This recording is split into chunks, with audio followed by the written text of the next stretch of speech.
Good afternoon, everyone. Well, it's 12 o'clock, so I guess we will get started. My name is, for people who are joining us, I'll probably give it like a minute. I know people are still joining in as we open up the webinar. So let me just give it a few more seconds.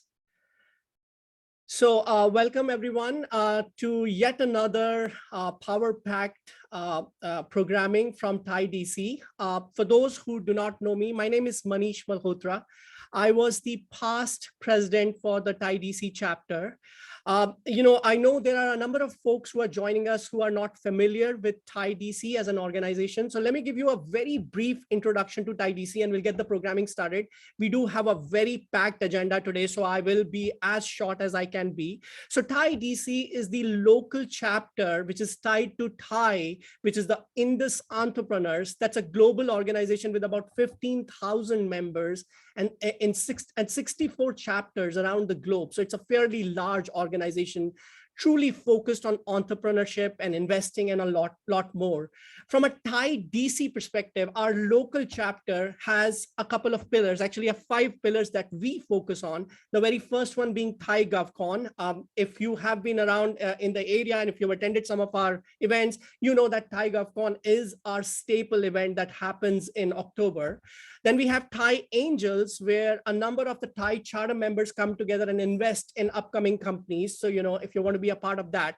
We have TYE, which is the young entrepreneurs, where we have a boot camp for high school students who want to pitch their ideas or prepare, for the business life later. Then we have Thai University, which is a similar program, but for more, mature students from the universities who want to pitch their business plans in front of the Thai Angels and other Thaibc investing community. And then last but not the least, we have the diversity and inclusivity pillar. This programming today that we are going to go through is part of the DNI programming that is focused on diversity, towards women, towards other, other communities that we cater to. So this is more around DNI. To talk a little bit about the women event, we actually started the Women Who Inspire event from last year here at Thaibc, and it has taken a life of its own. It has really brought together a lot of good women leaders. You're going to hear from some today. But the Women Initiative is also part of the Thai Global Initiative. So to talk about that, it's my pleasure to invite Smita Siddhanti, who was the past president again, to talk a little bit more about the Women Initiative at the Thai global level. Smita, take it away.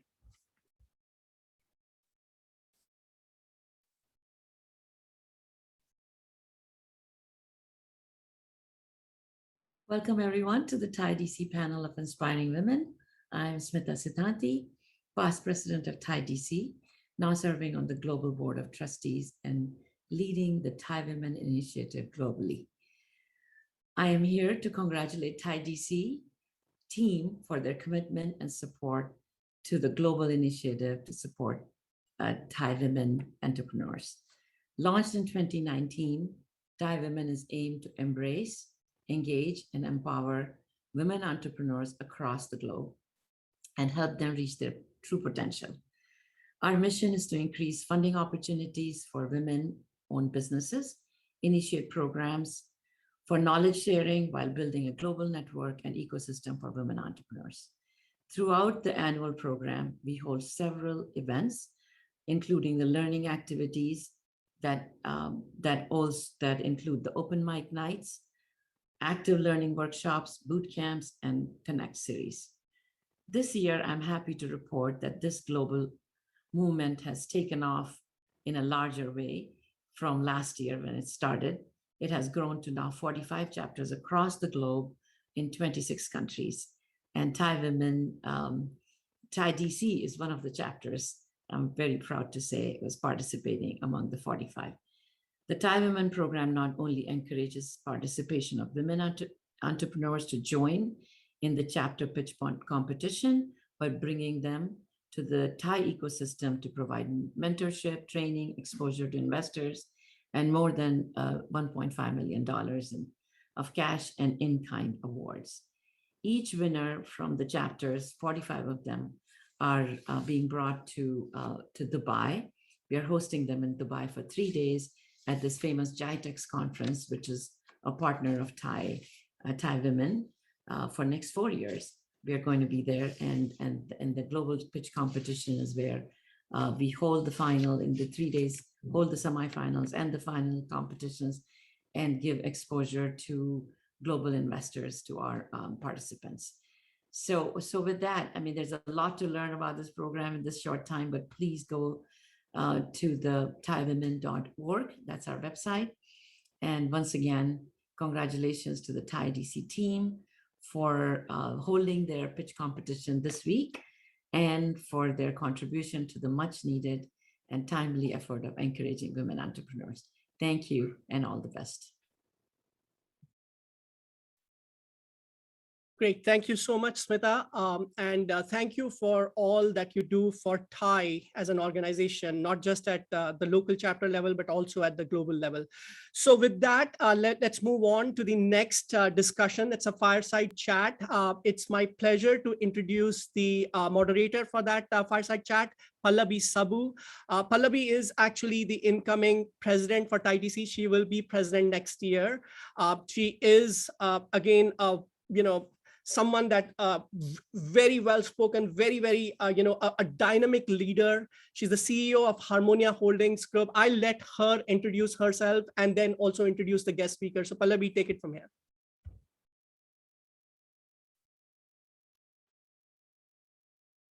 Thank you, Manish, for the lovely introduction. A little more tidbit about me. I'm a trained dancer in Kathak and Bharatnatyam, and a long time ago, stage actor. But I lost both dancing and acting in the pursuit of my education and in the course of running my business. And by no standards does my level of education or business success hold a torch to the accomplishments of our guest today, Ms. Chandrika Tantan, who has done it all and done it all exceptionally well. Ms. Tandan is a distinguished alumnus of the highly elite Indian Institute of Management. She's the first ever Indian American woman to be elected partner at McKinsey & Company. And then she went on to found her own investment firm. All this while still managing to pursue her passion for music and producing several albums and being nominated for a Grammy Award. Wow. It's very rare to come across a person who has achieved such great heights of success in all walks of life. Ms. Tandan also has a huge philanthropic side. She has been a champion for access to higher educational opportunities in STEM-related fields, and for her efforts, she was inducted as a Harold Acton Fellow at New York University and a Sterling Fellow at Yale. NYU has also named the School of Engineering after her. Furthermore, Ms. Tandan has received several prestigious awards, such as the Gallatin Medal, NYU's highest honor for outstanding contributions to society, the Walter Nichols Medal for leadership and integrity, and the Polytechnique Medal, recognizing her involvement in science and engineering. She has also received the Ellis Island Medal of Honor, and very recently, she received the Horatio Alger Award, which honors outstanding leaders who have accomplished great successes in spite of adversity. I feel very honored to chat with her today. Welcome, Ms. Tandan. Thank you so much, Pallavi. And it's wonderful that you have all these other sides to you. Being a Kathak dancer, being a stage actor. I hope we'll get into it at some point. This is great. We all have so many dimensions to ourselves. They do. Women do have so many dimensions. But the question I struggle with, and I speak for a lot of women in the audience, somehow we feel because we have so many dimensions, we might not be able to succeed to great heights in one dimension. You've obviously broken that bar because whatever you've touched, whether it's business, whether it is your music, whether it is your philanthropic side, you've really excelled in all fields. How have you done it? And why do you come across this feeling that women feel they can't accomplish it all? Well, let me take your very important question in parts. So, the first part of this question is, we all have multiple dimensions, and how do we maximize these dimensions? Which is a variation of this issue that we are all struggling with, because in some sense every one of us has got certain, certain passions, certain talents, things that we're just very good at, and certain economic necessities, things that we have to sometimes work. You have to make money, or you have to take care of your family, and some things bring you joy and some things don't bring you joy. So there's this concept of ikigai, where you're trying to maximize all of these different dimensions. Not to get too biblical here, but there is this verse which says, do everything, turn, turn, turn. There's a season, turn, turn, turn. And I think what happens, Pallavi, is that we have a very short-term perspective of life.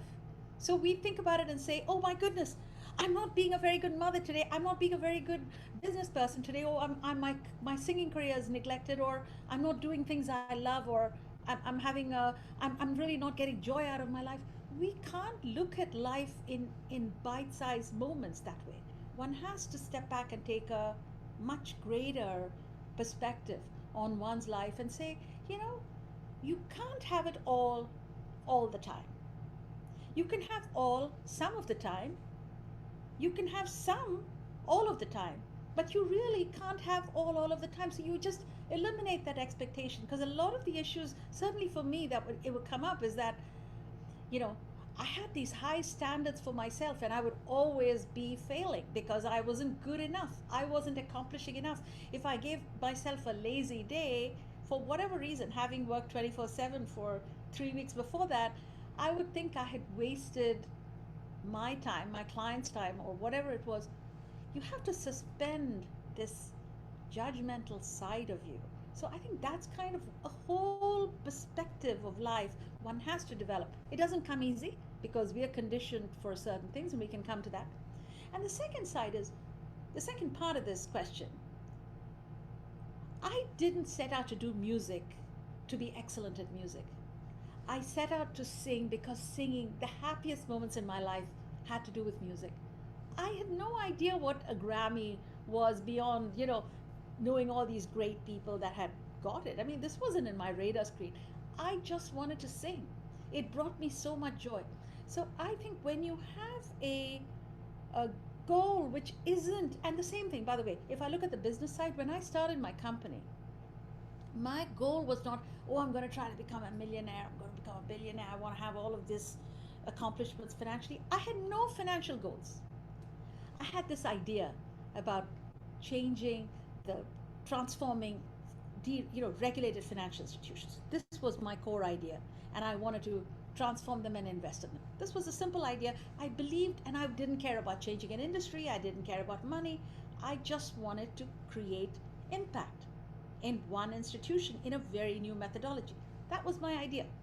I was passionate about it, and I was passionate about my music. So the big theme, and I really, if somebody had told me this 30 years ago, I wouldn't have completely believed it or understood it, but it is so true. I think you have to focus on what gives you true joy, what makes you get up in the morning and want to just think about this all the time, because you're so driven by that bigger idea. It's not about, oh, did I do a good job today? Did I do this? Did I sing well? It's nothing of that.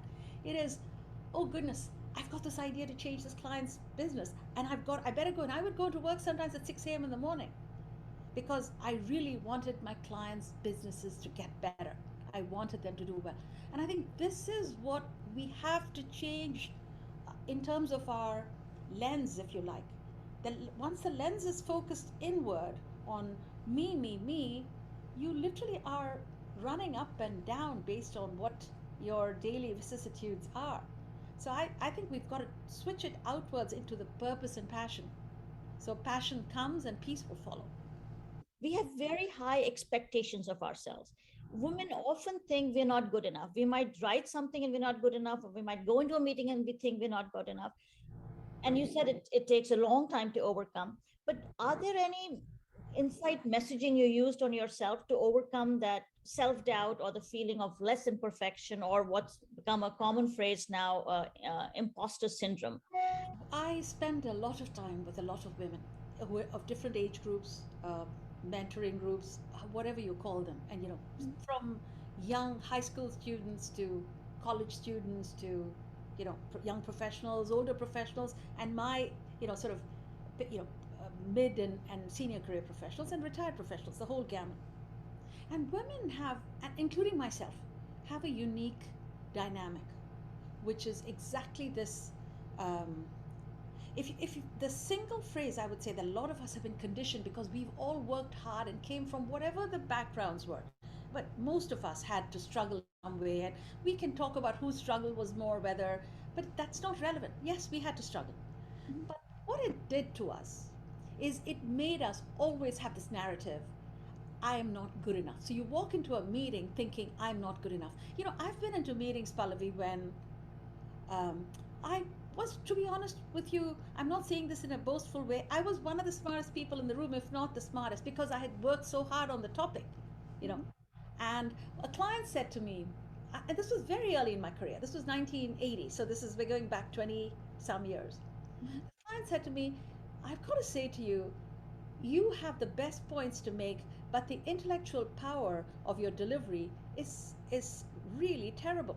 And he said, you sound apologetic. And he said, frankly, I don't even want to take you seriously. And he said, now that I've gotten to know you, I listen, I wait for you to say what you're saying. But your body language is you're sitting there with a hunched look.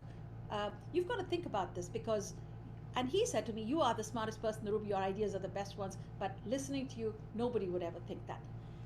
I really had to think a lot about it, not just over a few days. I had to think about it a lot over a few months. And because I never thought of myself as smart, I never really thought of myself as, anything. I did feel apologetic because these very, very, and of course, forget it. I mean, we're talking 1979, 80. There was no men, no women anywhere. I worked in the financial institutions industry.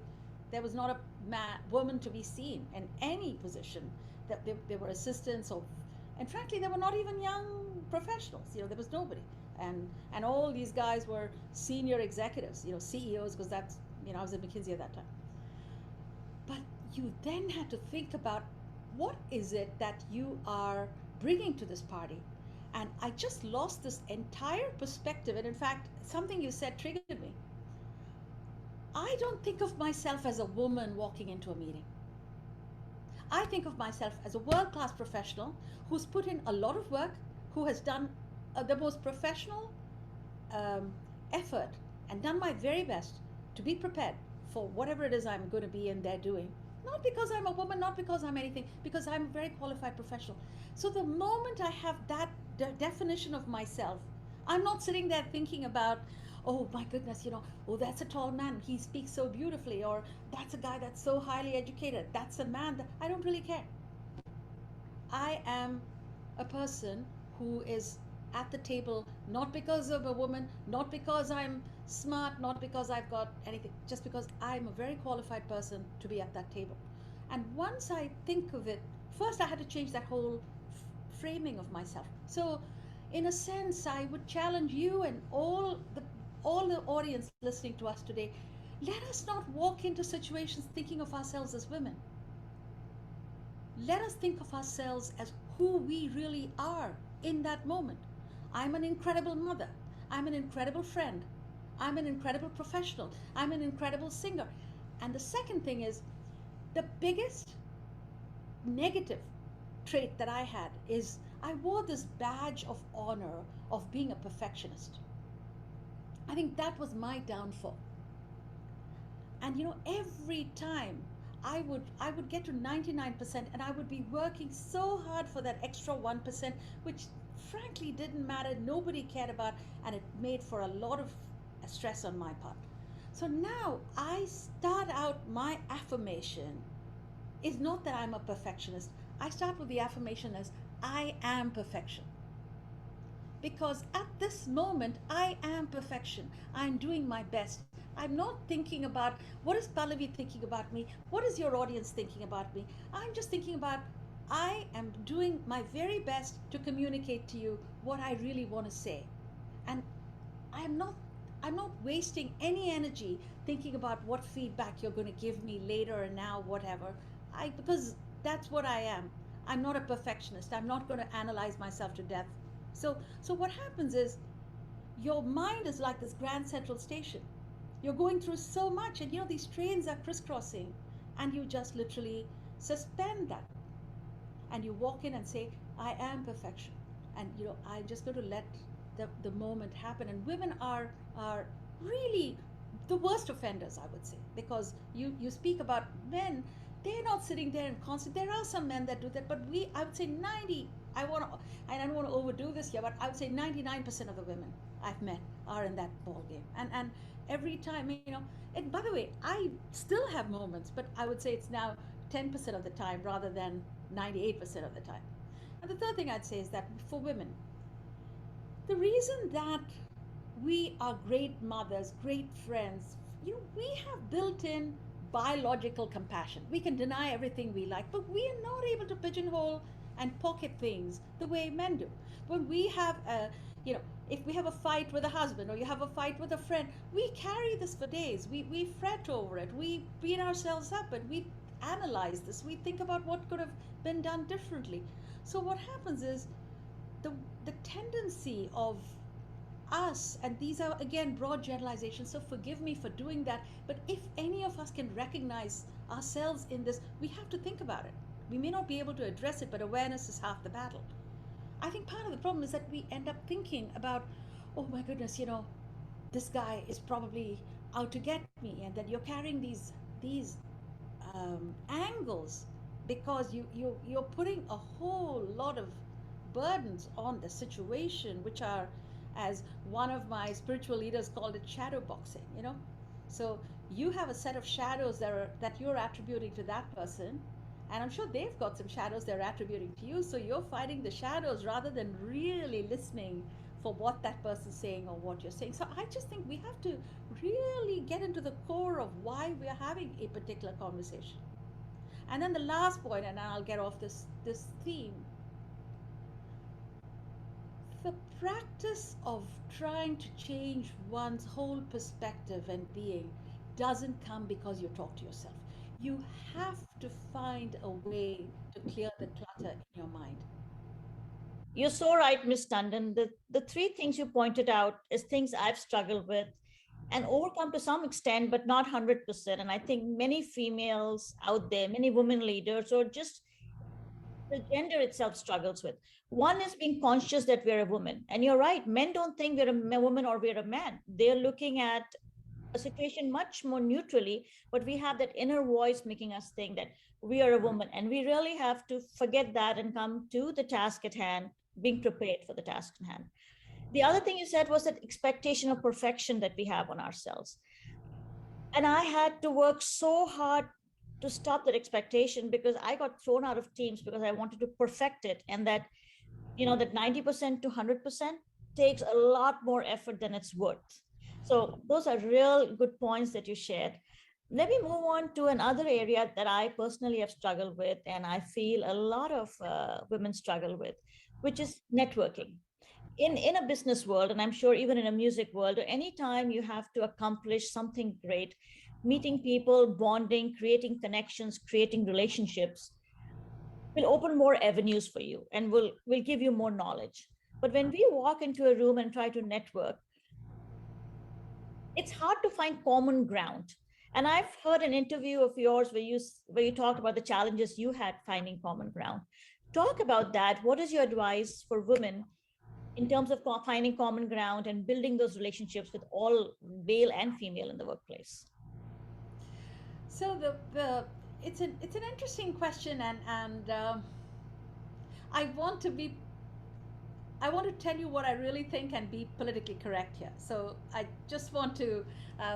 So when I speak about common ground, when I have spoken about common ground in the past, what used to happen to me a lot, and it still happens to me, is that a lot of CEOs, and particularly those who'd never met an Indian woman in their life in any position of power, would kind of reach into very, sort of one might almost label them inappropriate ways of saying, oh, I had some bank in Hong Kong with an Indian that cheated my bank, and do you have any relative in that Hong Kong? So they would try to find that one Indian they knew. And of course, I had the thousands of questions about whether cows crossed the road, and was I going to wear a red dot, and was I going to, so all of these things, which are much, and of course in my time, India was not the software genius. India wasn't any of that. It was, now we're much more ubiquitous, it's kind of known. I think the first theme I kind of learned about networking and interactions with people that are different from you, that's kind of what I'm using as a broad moniker, is when people ask you these kind of somewhat surprising questions.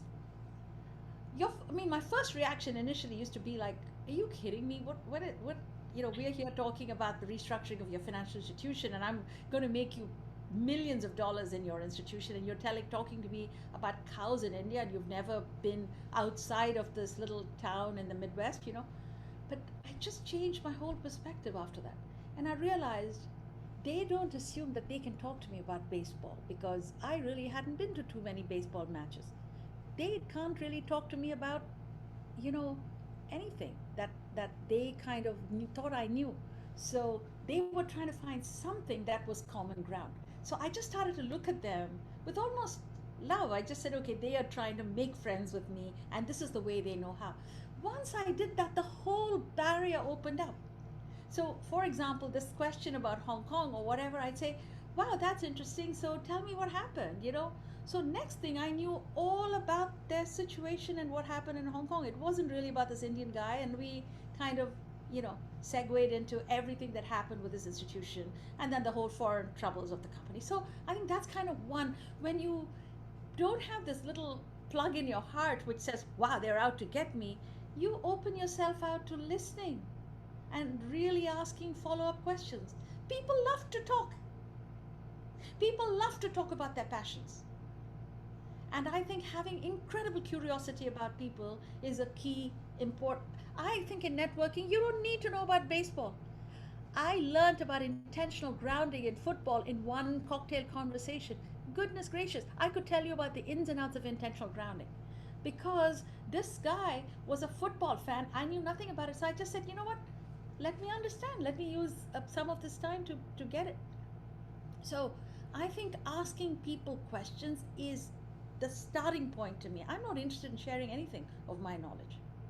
I'm happy to learn. So I use every networking as an opportunity that I walk away with 5 new things I've learned about you, about your family, about the struggles. And this is another interesting thing I'm going to tell you. When I started to get into this whole path with music and meditation, that kind of allowed me to have a whole new set of interactions with people.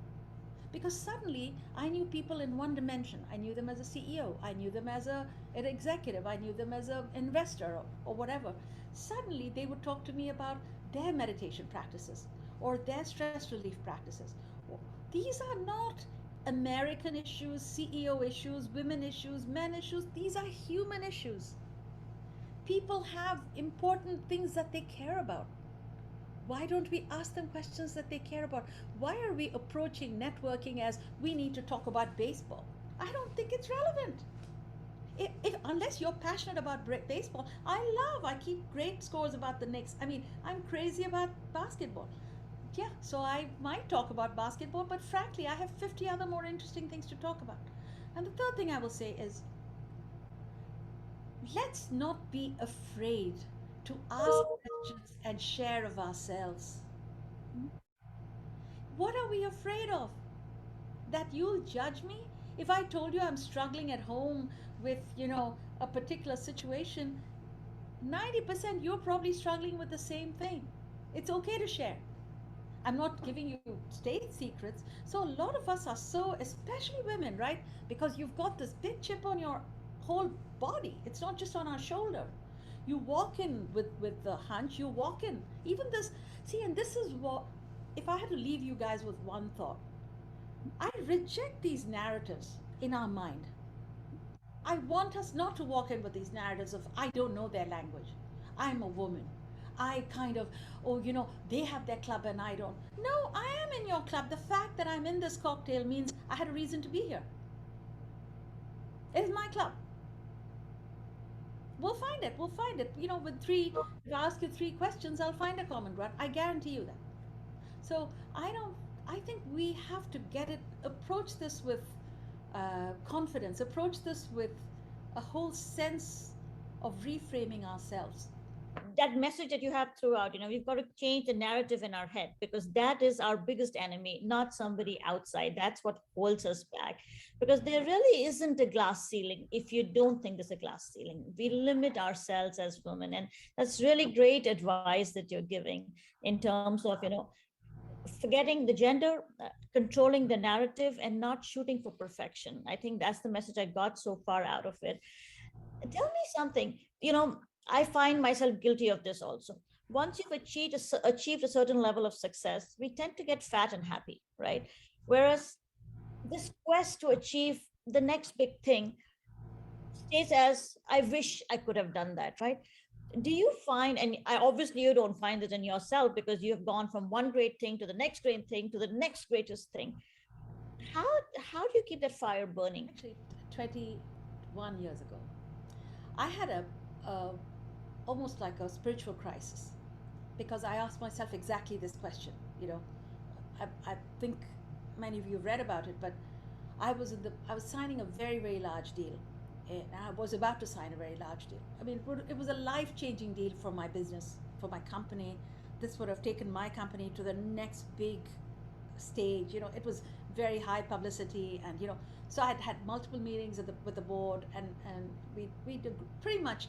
We hadn't signed the contract, but we had almost a verbal agreement. But I said to them, I needed 3 days to a couple of days to think about it before we signed on the dotted line. But this would have meant my living in Europe for a period of time. And the CEO, as I was about to catch the flight back, he said, look, the only condition is that you have to spend 3 or 4 days a week in Europe, which was my mode of operation anyway. I worked with one big institution at a time, and this was one of the largest, if not the largest institution in Europe. So that's what my client was.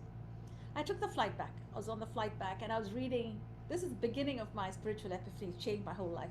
I was reading this book, The Divine Quest, Man's Eternal Quest. This is, and I was the only person sitting in first class. There was nobody else in that flight from Europe to New York. I won't say which city it was because it would be easy to guess the institution. I cried for 6 hours on the flight coming back. I just cried. And look, I've got to say to you, I'm not a crier. I don't cry. I don't, I was quote unquote, I had all this success. I had my next big deal coming. My company is doing well. My kid is happy. My husband's happy. No one's sick, nothing. I cried. And then I come back to New York. It's a weekend. I shut my door. Fortunately, before the days of cell phones, I am in a weeping situation. And the weeping wasn't because I was sad. It suddenly triggered in my mind this question of, what is success? Yep, this meant 6 months where I would be, I would have, a checkbook which was like so big in terms of money, so big in terms of reputation, and I knew I would do a great job because this was something I knew how to do. This wasn't a question, would we succeed? But Pallavi, that was a seminal turning point for me. That weekend, it was 3 days, and I didn't return their calls. I couldn't even speak to them because I wasn't sure what it was. But that's when I went to music, because the question that I had to ask myself is, what happens if I died today? So I want the next big thing. Your question, going from one big thing to another. What does it mean? What does it mean if you and Jennifer and someone else are saying, oh, Chandrika's so great? Does it change my life? What does it mean that if once my Maslow's hierarchy of basic needs are met, I have this one life to live? Is this what I was meant to do? And if I have these gifts, whatever these gifts are, was I meant to do something with them or just selfishly use it for myself? These were questions, but I couldn't answer it over 2 days or 3 days. So I called up the CEO. It created such ripples in the banking industry, in the financial institutions industry, because everybody, there were lots of, I was a disclosable event in the SEC. So it was a big deal that I didn't do this. But then I took a pause for a couple of months where I had to think. I had to really think about what were the happiest moments of my life. I gave up money, I gave up everything to rethink what are my priorities. If I died, I literally had to create. I mean, we're so good at creating business plans for businesses. We don't create a personal business plan. We don't have a business plan for ourselves. Things happen by accident. If we did a calendar analysis, we do whatever. Oh, friend calls us for dinner, we're out. We want to watch a TV show, we watch. Work happens, The calendar's filled for us. There isn't a conscious strategy. So I kind of decided to do that in one side. And the second thing which I did, which was life-changing for me, is I went to what made me really happy. The happiest moments of my life was when I was singing.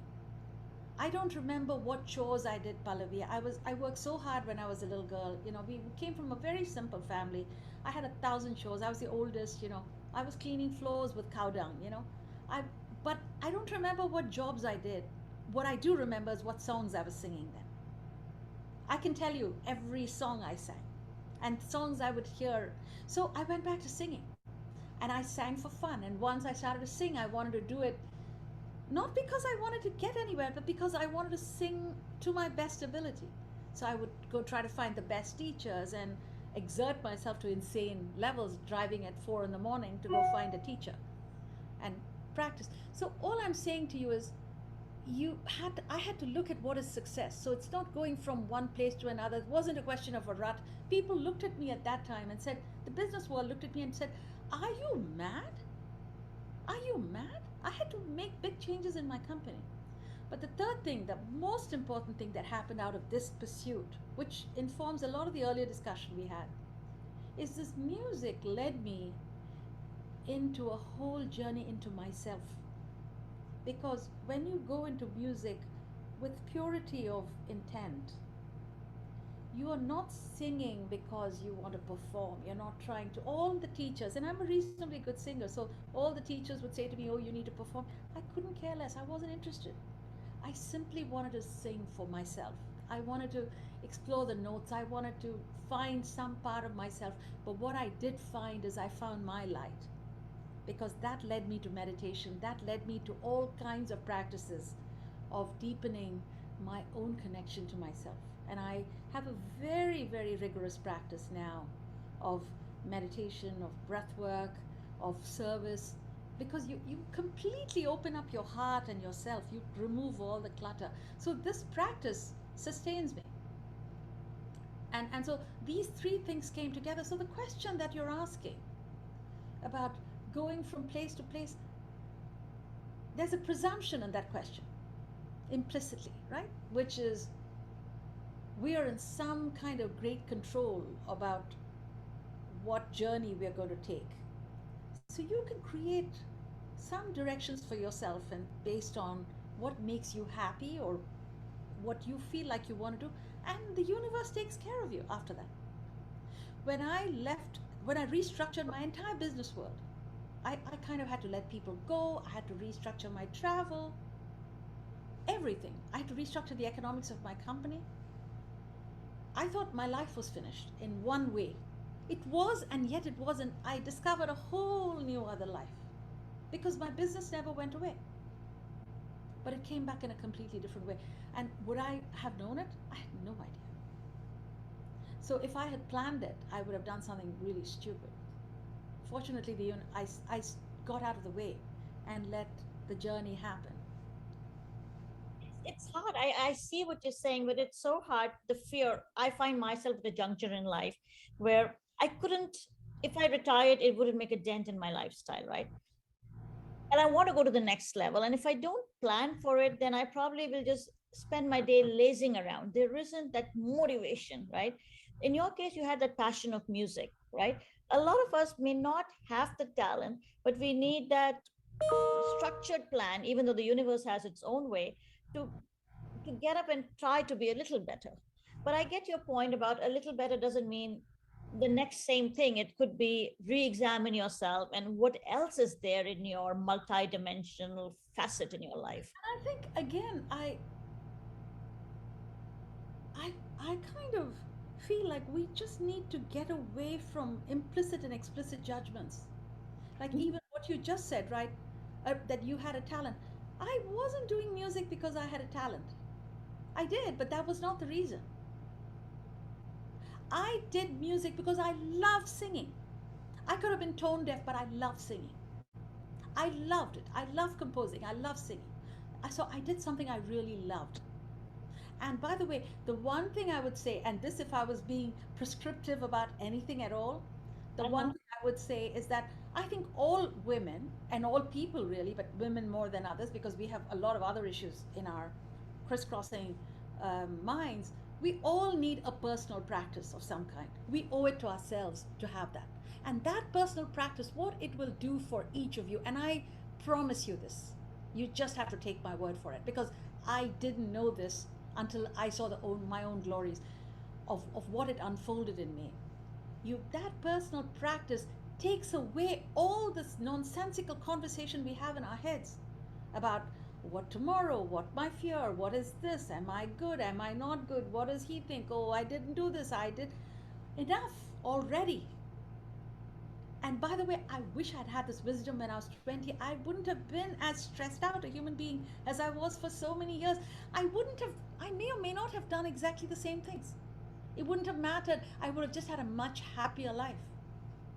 You were so right on that point, because when I look back at my life, also sitting at the wrong side of age, right? If I didn't have this worry about being judged or this lack of confidence of being good enough, I would have been much more happier, and my journey might have been much more enjoyable. So I totally get your point. With And I that, think for young people, it's such an incredible opportunity, to have some wisdom and to have some practice. And this isn't just like, doing exercise. I do feel like we need something that stops the chatter in your mind, that just gives you some space between all the chatter and you, just so you can get distance. I talk to my engineering students and I say to them, you need three instruments if you're going through life. And I'd like to share that with all of us today. The three instruments, I say, if you can walk through the journey of life with three instruments, one is a kaleidoscope, the second one is a microscope, and the third one's a telescope. Why a kaleidoscope? The kaleidoscope starts out telling you life will change. Who expected what was going to happen with COVID? And if we sit there and whine and go, so the one certainty we have is that things will change. It's a waterfall. Could be a whitewater journey. It could be a cool, very calm river. We have no idea.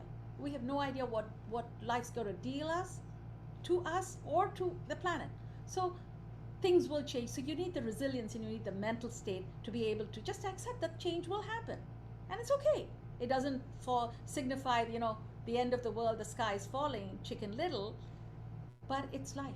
So keep remembering that. The microscope lets you be really curious. The microscope lets you get deep into an issue. And what you said, right? At the end of the day, whatever successes we have as women, as professionals, is not because we sat on someone else's coattails and, just dressed well or spoke well. It doesn't matter. You have to do the in-depth, immersive work that makes you a world-class professional. There's no substitute for that. I mean, I work like a dog. I mean, there was no two ways about it. Now, could I have worked less hard? Possibly, but I was excellent at my best level at what I did. Or I worked hard to be excellent, whether it was externally excellent, I'm not talking about, but I did my very best. And we owe it to ourselves, and a lot of us like coasting too. Not perhaps the people in your group, but a lot of people want to just get a lot for nothing. Oh, I only want to work a little bit, but I want to get a lot of money and I want to get a lot of free time. Doesn't happen. Forget it. There is no free lunch. So the microscope lets you remember that you have to get in deep, get curious, and immerse yourself on that. And the telescope just lets you have perspective. Once you're in it and you're always just running with this whole thing, you've lost your entire perspective. You have to be able to step back You have to be able to get the distance. You have to be able to look at yourself as a small little mustard seed in a galaxy who's here for in a billions of years kind of scenario. You're here for what, 80 years, 90 years, 100 years if you're lucky. You go to sleep for a lot of those years. What are we talking about? Let's not take ourselves so seriously.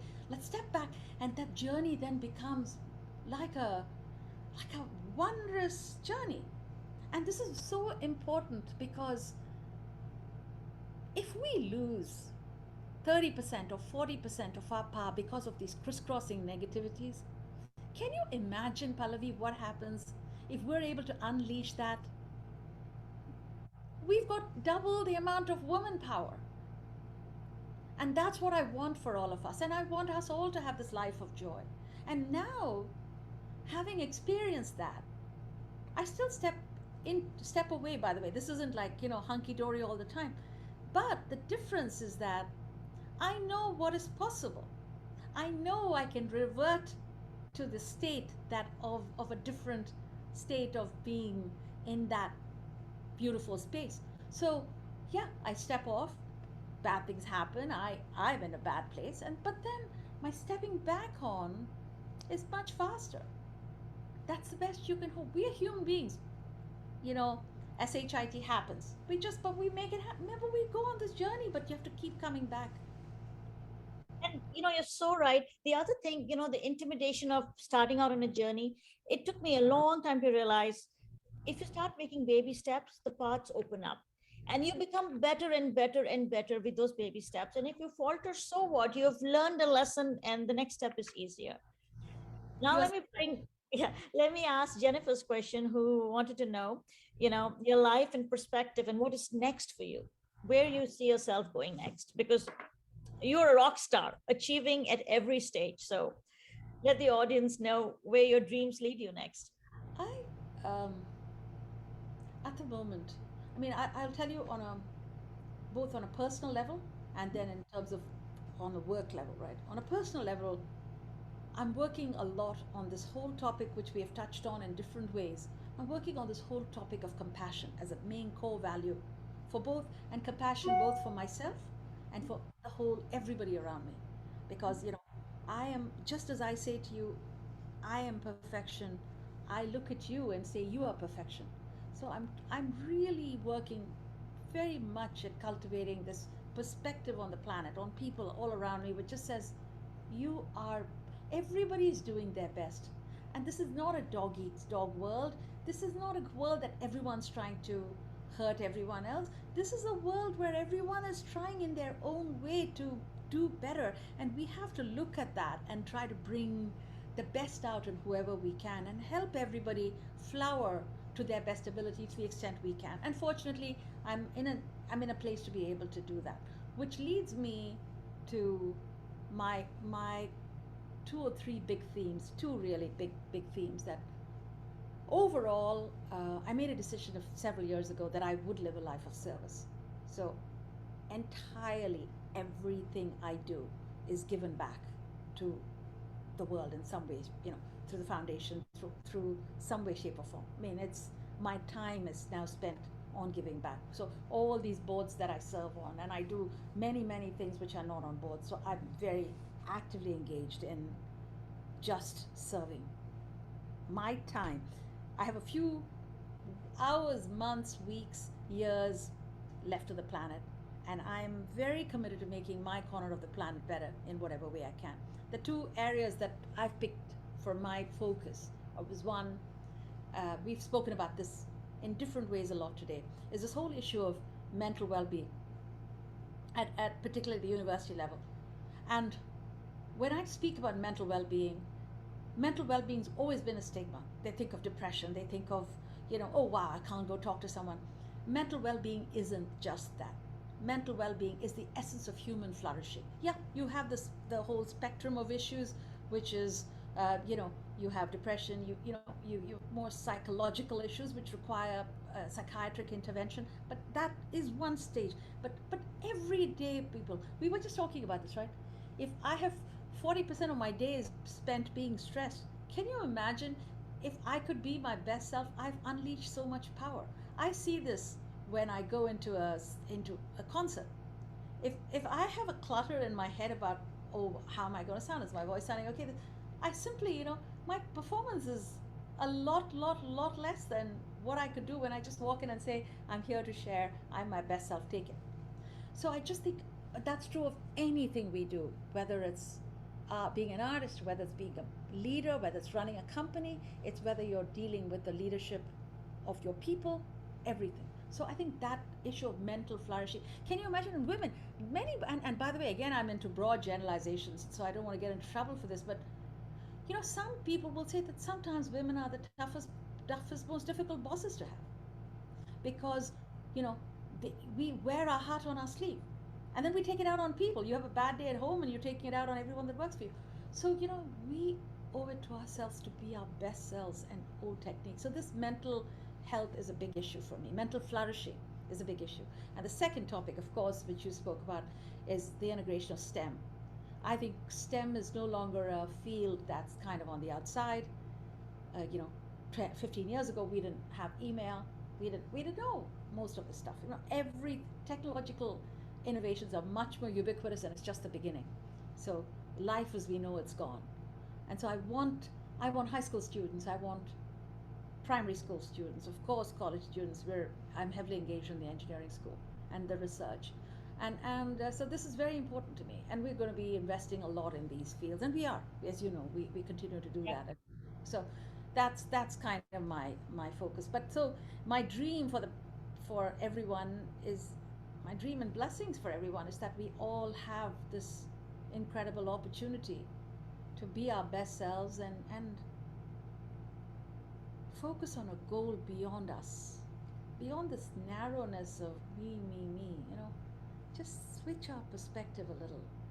You know, 20 years ago, I made a rule that every day I want to be able to say, even in my laziest, most unproductive days, that I want to be able to say to myself, no one knows this, by the way, I haven't recorded it anywhere. It was just for me to be able to say that I did something good today for somebody else, which has nothing to do with me. Could be a small thing, could be a big thing, could be something that was, and it wasn't just money, it was everything. And I've been pretty, I might have slipped occasionally, but I've been very good about that. Because but it's funny. Those gifts are not for other people. Those are gifts to myself. People say, oh, so good you're doing all this at NYU. You know how much I've gotten out of this? I'm like a greedy, avaricious person here. I'm just like grabbing this amazing learning and these human interactions which have enriched my being. Chicken soup for the soul. People say, why give to others? We don't help others, we help our soul. The feeling that you get is so, that joy is cannot be described. Yes. But Chandrika, thank you so much. We've had a wonderful chat, and I want to leave you with one question, which will personally give me insight into you a lot.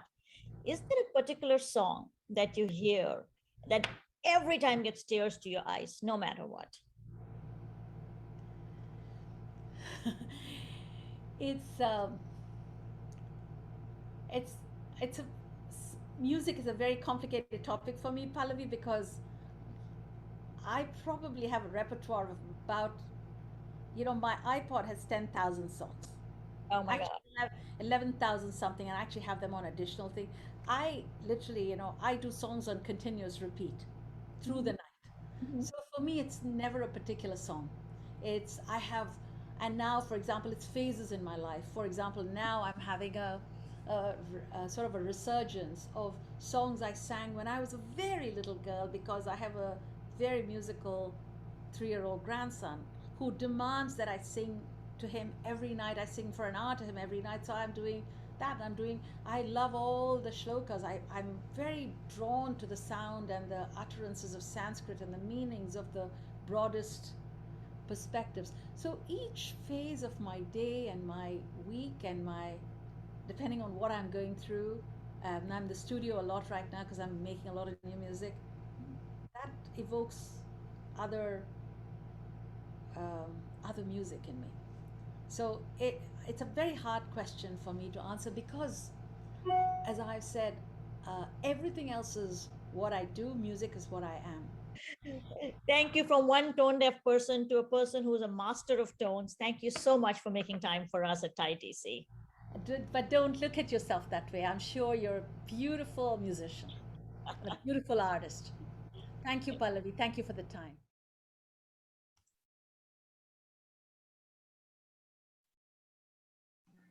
Wow. So that was an amazing panel. I'm sure all of you who are in attendance would agree. Some of the, I was blown away myself, and some of the points that Ms. Tandon makes, in terms of clearing the clutter in our own minds and then relating the life's journey to three instruments. I thought that was really, really amazing. Kaleidoscope, microscope, and telescope. Wow. I personally had never looked at life with those three lenses. So amazing. Again, thank you, Pallavi, for moderating. Amazing questions. And thank you, Ms. Tandon, for accepting to be our guest speaker for the fireside chat today. So with that, we do want to move on to our next panel. Again, it is a fairly packed agenda that we have. So before I do that, actually, I do want to give a shout out to someone who's in the audience. Sheila Murthy is attending, and she had some very good comments for Ms. Tandon. Sheila, I mean, I attended your event also, being Sheila. Amazing. And again, you are also truly an inspiration for all of us. So, and you were the past president at IDC also. So thank you for being in attendance today. With that, let me move on to the next panel. I want to introduce Ms. Kirti Swami, who will be moderating our next panel. Kirti is the CEO of Big East Metals, East Coast Metals, and MNC Metals, a privately owned scrap metal recycling companies. I'll actually let Kirti introduce herself briefly and then also introduce our esteemed panelists for today. So Kirti, you can take it from here. Thank you, Manish. Hi again. My name is Kirti Swami, and I'm in like a very, first of all, that was extremely, there was so much information in the previous discussion. I mean, all the way very in-depth information. And I think I have to go back and listen to all of that all over again and imbibe that and also spread it to my kids. I mean, that was excellent. Pallavi, you did a wonderful job. So I'm in the scrap metal recycling industry, which is pretty unusual for our Indian diaspora. We own scrap yards in Maryland and Virginia. We serve demolition, construction, contractors, manufacturers, what have you, anybody who wants to sell their scrap metal. In the DMV area, plus also we trade with other countries, including India, China, Vietnam, etc. So when we started this scrap metal trading and recycling a few decades ago, the competition was really not a whole lot. But now there's a scrap yard pretty much every couple of miles in all of these cities. It's almost like, like the doctor's practices in the DMV area, where there's a doc every few blocks. So right now it's super competitive, but it's something that I enjoy doing, something very different. As I truly believe in the motto, one person, rather, I'm trying to be, gender neutral. One person's trash or scrap is another person's treasure. So I really believe in that motto. But basically, I'm an electrical and electronics engineer by profession. I'm from Bengaluru, India, and I did my master's at Johns Hopkins University. In my previous avatar as an employee, I used to work for a Ministry of Defense firm in India called Bharat Electronics. And I was also a satellite communication engineer for a company here in Maryland. And I also own a patent in a hardware electronic design. And so the other accomplishment that I'm proud of is that I produced a super hit Kannada language Indian movie called Aduri a few years ago. It was a great experience, but it's 1 o'clock. Oops, sorry, but stressful. I'm a mom of 3 kids, sort of like an empty nester right now. And I also am a grandma of my beautiful grand dog, Dubai. And me and my husband, we live in Potomac in Maryland. So now let's get started. First off, my thoughts and prayers to those affected by Hurricane Ida. It's just sad what's happening there. May they once again ride this out. So on behalf of TIDC, I'd like to thank you for joining us to the second session of Women Who Inspire. I'm super excited and honored to be hosting this event. We have two very inspiring women sharing their success stories, career stories with us. So first, the agenda is as follows. It's pretty simple: introduction of the panelists, followed by discussions, and then Q&A. So now, without further ado, I'm honored to introduce our first guest, Speaker of the Virginia House of Delegates, Ms. Eileen Filler-Corr. Speaker Eileen Filler-Corr, the first woman in the 400-year history of Virginia's legislature to hold the position, rose to this role after representing the 41st House District for a decade, making her the fastest person to ascend to the post. This is an awe-inspiring record, the first woman and also the fastest person to ascend to the post. Let's just give her a big virtual round of applause. The 41st District includes parts of Fairfax, Fairfax Station, West Springfield. Speaker Filler-Corr's passion for service shines through her tireless work to make the Commonwealth of Virginia a better place to live, work, and to raise a family. Her commitment to improving the lives of her neighbors is what drove her to run for the House of Delegates. She has spent her time in the legislature as a listener and a problem solver, delivering results that move her community forward and advocating for everyone equally, regardless of their background, circumstance, or ideology. As you're all aware of, the motto for Virginia is for lovers, all kinds, not just the romantic kind. And the speaker is ardently pushing for this motto, love thy neighbor, which is so required these days. She has also introduced, championed, and passed legislation that has made Virginia a safe, stronger, and more equal Commonwealth. Please welcome Speaker Eileen Filler-Corr. Now I'm going to introduce our next esteemed panelist, Ms. Lopa P. Kolori. Ms. Kolori serves as the Principal Deputy Assistant Secretary for the Office of Housing and Federal Housing Administration, FHA, at the U.S. Department of Housing and Urban Development, HUD. In this role, Ms. Kolori is a senior leader responsible for the office's policies, programs, and operations supporting home buyers, homeowners, and multifamily residents. Ms. Kolori is also responsible for the office oversight of manufactured housing and FHA single-family, multifamily, and healthcare mortgage insurance programs. Ms. Kolori has over 25 years of experience in affordable housing and community and economic development in both the private and the public sectors. She has served from 2011 to 2013 as Deputy Chief of Staff to HUD Secretary Sean Donovan.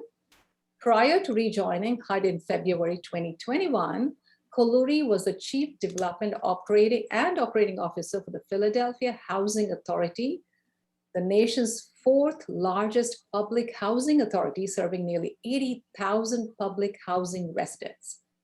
Ms. Kolori has broad knowledge and experience in executive level management of housing policy, operations, and transactions.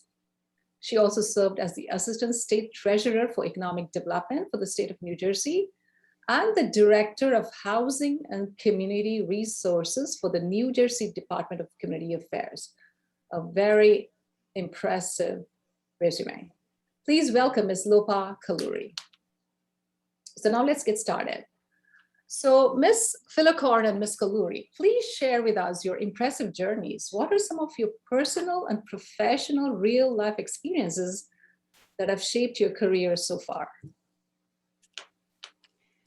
Well, thank you. Thank you so much. And it's an honor to meet you, Ms. Kolori. I look forward to connecting with you when we're offline as well. But thank you so much, Kirti, and I appreciate the invitation. And I'd be remiss if I didn't thank Pallavi as well for inviting me. And it's been an honor and privilege to learn so much about TIE, this wonderful organization, focusing on entrepreneurship and just to hear about all the great ways that you have found to give back to the community. I'm thrilled and honored to participate. And wow, what a program with Ms. Tandem.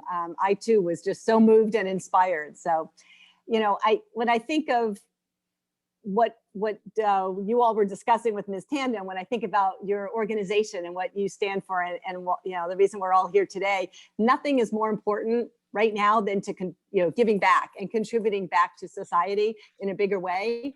And I know that's always been important to me, and I'm sure to all of the panelists and you all as well. How can we give back? How can we lift up everybody really during these challenging times? And I know, and I see you all do this every single day, and there's so many different ways of giving back. Obviously, my path was through public service, but it wasn't, an elected or office. It wasn't always that way. I, like a lot of other women, found ways to get involved in the community and to give back. And my path I ended up running for office.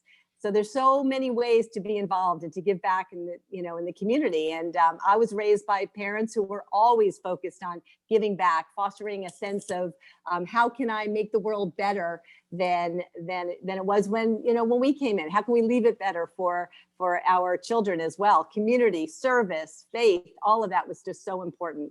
And I had the examples of my parents and my family, and that giving back to the community and being involved in active in service has always been who I am and what's most important. And again, for me, it ended up being, running for office and how can I, impact people's lives. There are lots of different stories that I can share. I was involved in the community through I happen to be very active in the Jewish community. So giving back through my synagogue, very active with my kids' schools and all of that.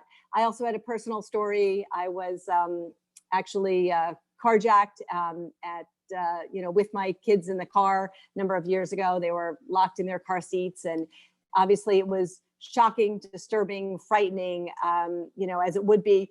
But I took from that, how can I get involved? What can I do to improve the situation so that this doesn't happen to other folks? And figuring out, how I can give back in the aftermath of that experience.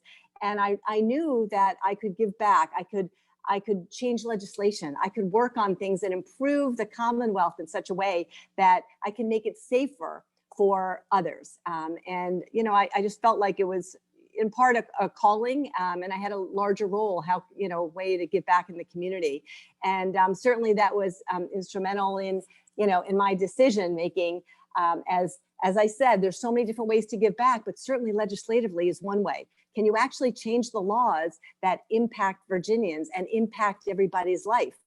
And, when I was first elected to the House of Delegates, I was also the only member with school-age kids at home. The only mom with school-age kids at home, which was shocking, really shocking. So getting back to the whole, women, and, obviously we needed, more women in, in public office, as we do throughout, in all, just in community and our society as a whole.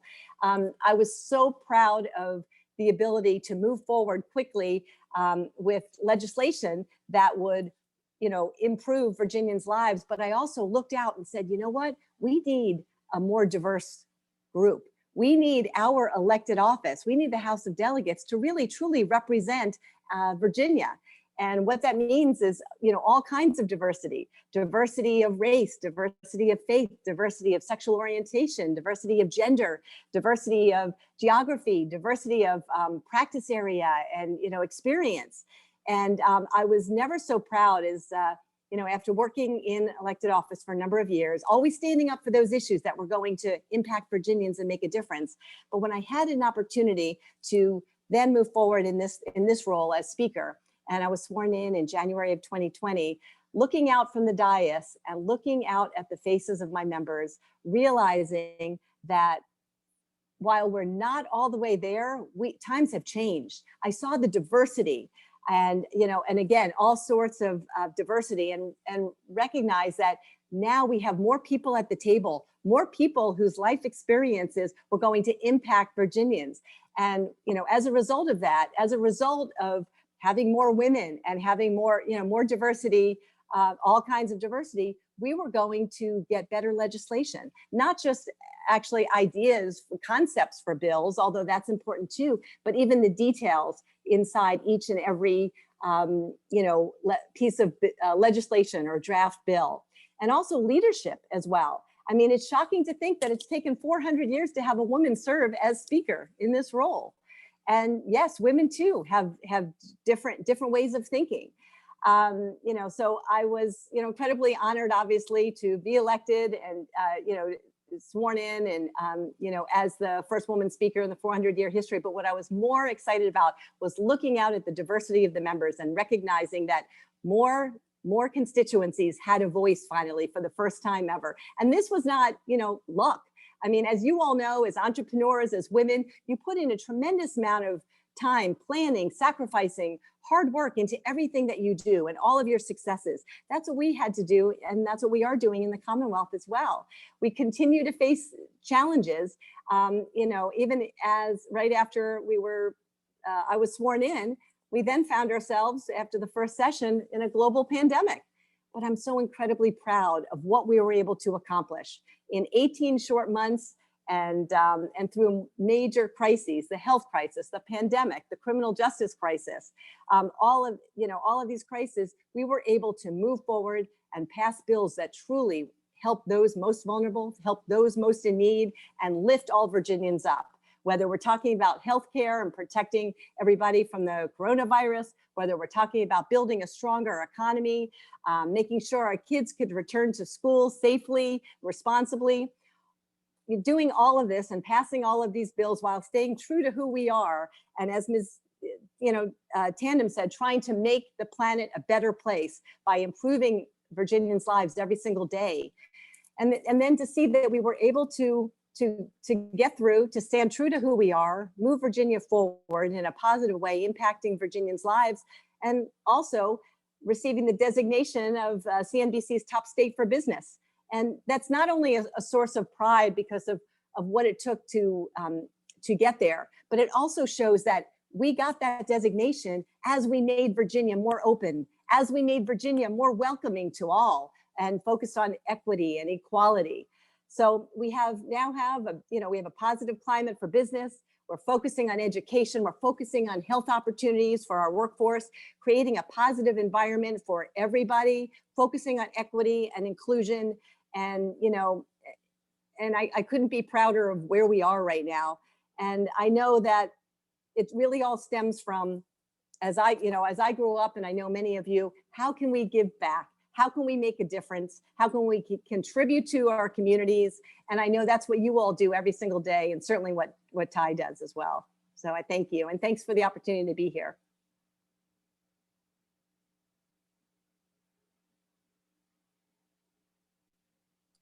Oh, thank you, Ms. Filicon. That is once again so impressive. So now, Ms. Lopa Kolori, can you please tell us your success? How did you do it? Sure. Well, thank you, Kirti, and thank you to Bobby, and thank you so much for inviting me to be here and speak with you all. It truly is a pleasure. I've heard so much about Ty over the years. Lived and worked in the DC and Maryland, Virginia area for many years, for a couple of decades, and have a number of friends and family who are part of the group, and very excited about the work that you all are doing. Well, I like the speaker, have spent a lot of my career, most of my career, in the public service, not in the elected site, but really within government itself. So I spent a majority of my career at as you heard in the introduction, in federal, state, and local government. I actually started my career in the international development sector. And so I was working initially with State Department and U.S. Agency for International Development. And then after about a decade, I transitioned into the back to the US in the housing community development area. I did 2 stints, the first one with the Obama administration, and then now with the Biden administration.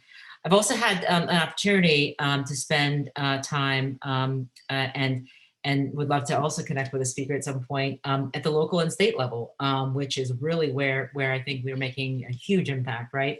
Both and at the local and state. In fact, I've done my work in New Jersey and also in Philadelphia.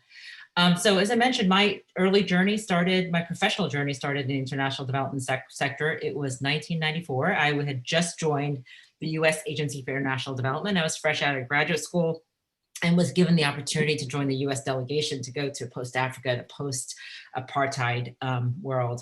And so a focus of our team was really to focus on the housing sector and begin to do the important work to break down barriers in the housing finance system in South Africa, which was rooted in decades, as you all know, of racial segregation.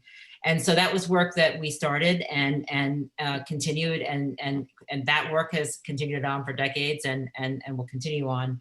And so that was the start of work that I spent, about a decade in the international development field, working in housing and microfinance and Africa and Asia and Central America and Middle East. And so a lot of my inspiration came from trying to make sure that recognition of the wealth gap between the rich and the poor, and making sure that there was access, right? Access to financial services, to services, to housing for the poor and for low moderate income families. And so much of my work earlier in my career was focused in the international sphere.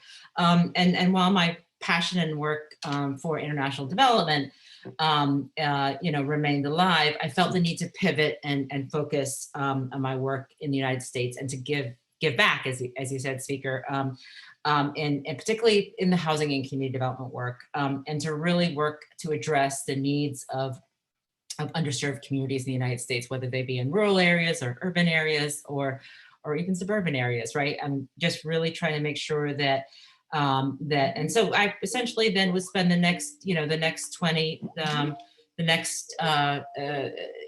10 years of my 20 years of my life really focusing on how do we get families access to affordable housing, and that was the challenge. That's the focus. I was laser focused on that, and I've done that in really in spheres at the federal government, at the local government, and within the state government as well. And my inspiration, like many others and like many of you, really comes from my father, who was a physician in Northeast Ohio, orthopedic surgeon who actually chose to take a less lucrative path to medicine, and one that I think he thought it was going to be much more meaningful and impactful, serving, the residents of our town, who were on Medicaid, who were student athletes, who were welfare recipients, those who lacked health insurance, knowing that it was important that families and individuals in our community had access to affordable, quality healthcare services despite not having insurance. And so I really took that same focus but took on an area within the context of community development and affordable housing.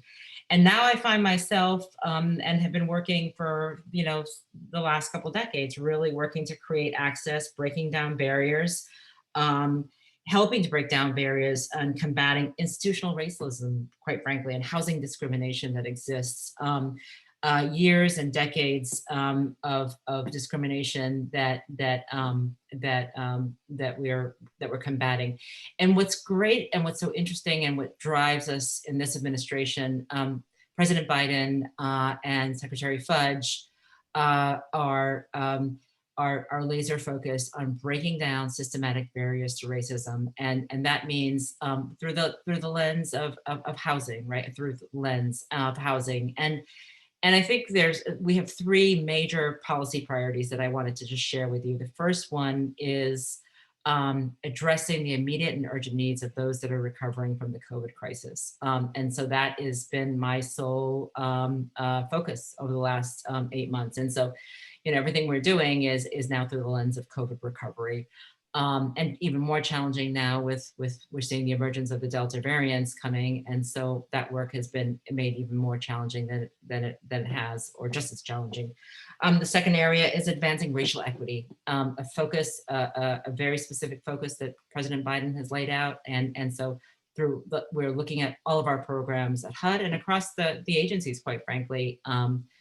This White House is playing a significant leadership role in advancing the role of racial equity. And then finally, the biggest threat that I think that is facing all of us is the threat of climate change. And so all of the work that we're doing, at the federal government and in support of the work that's happening at the states and the local areas is really about advancing climate resiliency. And so this is where I am now, and just that gives you, I think, an idea of how I got to where I am right now.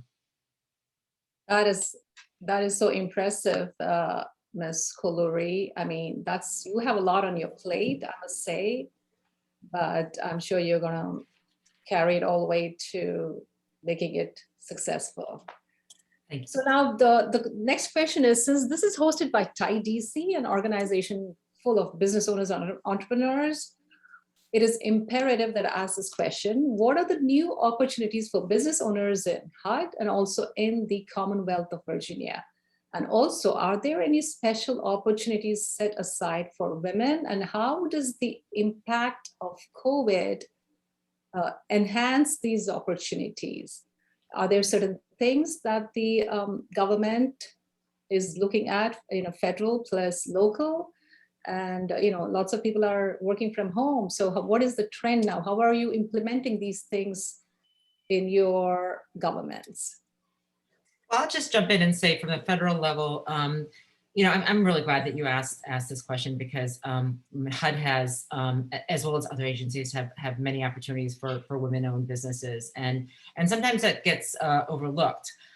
Specifically at HUD, we have an office of small and, I don't like this word, disadvantaged business utilization, but that's the word. I mean, it's called the OSDBU. And they really serve as the ombudsman for small businesses, including women-owned firms, to make sure that women-owned firms get their fair share and beyond of HUD federal contracts. So while this activity is mandated by the Small Business Act, we take our responsibility very seriously, and we work very assertively and aggressively to encourage women-owned and other small businesses to participate in our HUD contracting and procurement processes. And so I'm happy to provide any emails, websites, and phone numbers that folks in time might be interested in. I would say, in terms of in terms of COVID and the procurement process, I mean, we haven't. I think we've learned a lot as a business, as an organization. I mean, I think that at HUD we can make things work despite having a large remote staff. We've actually now gotten good at working remotely. I should say that it's I think we've shown that we have been more productive, or just as productive, or even more productive working remotely as we have been working on site. And I think that's the challenge for government. I mean, we're always in person, we've always been on site. And it's funny to be able to, I think you all in Thai are models for us, right? In terms of working remotely. You've been doing this for years, working in technology. And so I don't need to tell this group about productivity and the ability to work remotely and telecommuting. But I think that we may have had some hiccups initially, but we're very effective, very productive. And so all lights are on, and we continue to push the vital work that we're doing for our nation. And that includes making sure that our contracts are provided and allocated to those women-owned businesses and minority-owned businesses, not just achieving our targets, but really trying to move beyond those targets. Excellent. So do you have anything to say, speaker? Sure, sure.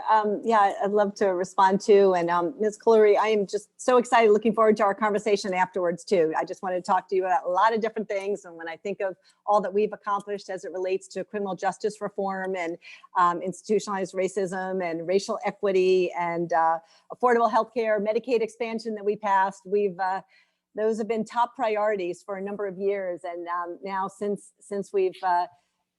2020, we've been able to move forward in the right direction on a lot of those issues. So top priority of mine and certainly of our majority in the legislature. So I look forward to connecting with you. Yes, so during COVID, I think I mentioned to you all that I became speaker in January 2020, literally had only one session where we were in person, standing up there on the dais, and the day we adjourned sine die was the day the governor declared a state of emergency, and then obviously our entire world changed. And so yes, a little bit of what you both have said with regard to the challenges. I had to find a way that we could continue to conduct business, continue to represent the 80,000 individuals that each of us represent, make sure the lights were on and we were there for Virginians while keeping everybody safe. And so we were able to switch with the governor's declaration of an emergency and conduct business and hold session virtually. And that was no easy task. But again, it was how can we make sure we are there for Virginians and continue to to fulfill our obligation and responsibilities while keeping everybody safe. We had several different special sessions as well.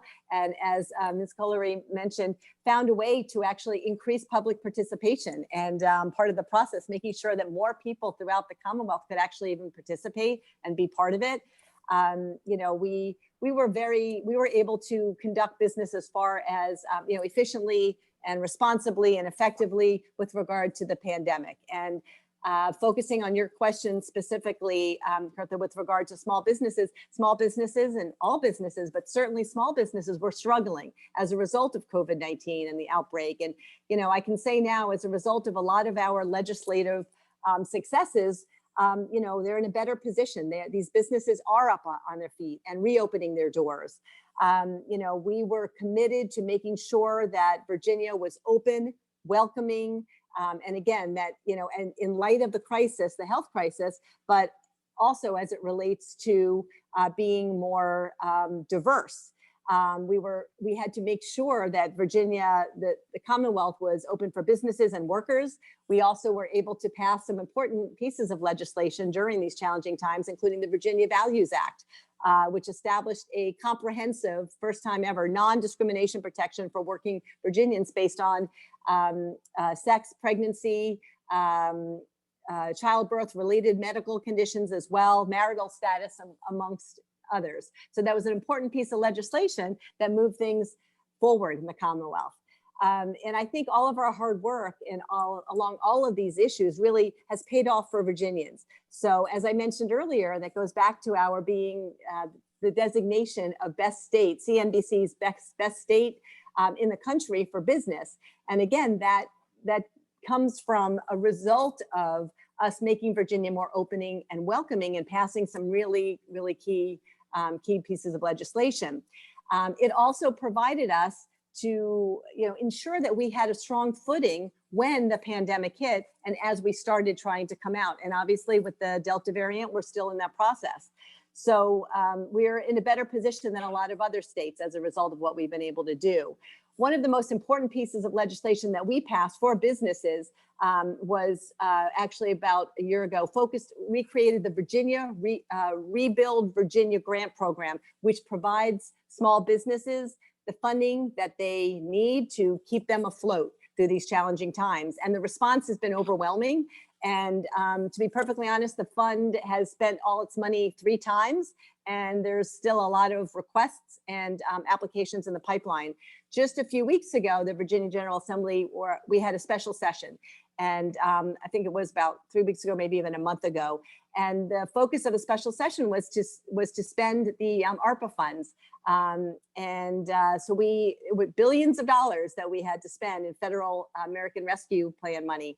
And we had to figure out again, who in Virginia needed it, which regions needed it, which individuals, which businesses. And we put $250 million of the budget to go towards fully refunding the Rebuild Virginia program again. So while the pandemic has had devastating, impact on individuals and businesses and in every corner of the country, certainly the Commonwealth as well, I would say that Virginia's businesses and economy are on our way towards, coming back even stronger than ever as a result of the help and support from the Biden administration and ARPA funding, as well as us being well prepared and the ability for us to pass some important pieces of legislation during these challenging times.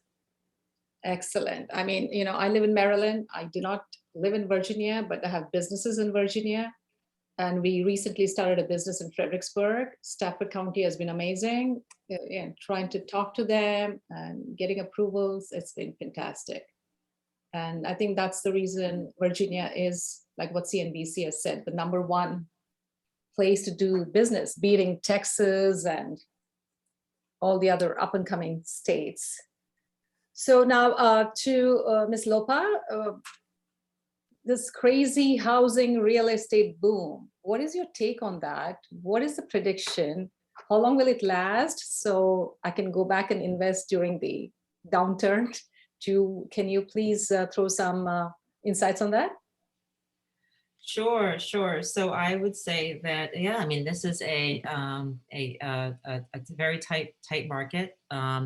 I think one of the things that we're seeing, particularly in HUD space, and my focus and issue and concerns is really around affordable housing, and that is that there is an affordable housing crisis. There has been for many years. We have a demand across the United States for affordable housing that is so significant. That we need dollars. We need major investment to be able to be made in affordable housing. And the great news is that with the President's Build Back Better agenda and a process through budget reconciliation, we are looking to and hoping for a significant number of dollars to actually come into affordable housing and into housing, which would then be going into communities like the speakers in Virginia and through the states. And so significant amounts of funding that we are looking in various HUD programs. So that is something that we're excited and looking forward to. We've also, the president released his 22 budget in May of this year, which also calls for a significant investment in housing funding and home funding. And so one of the biggest things on our radar right now is the shortage, the tight supply.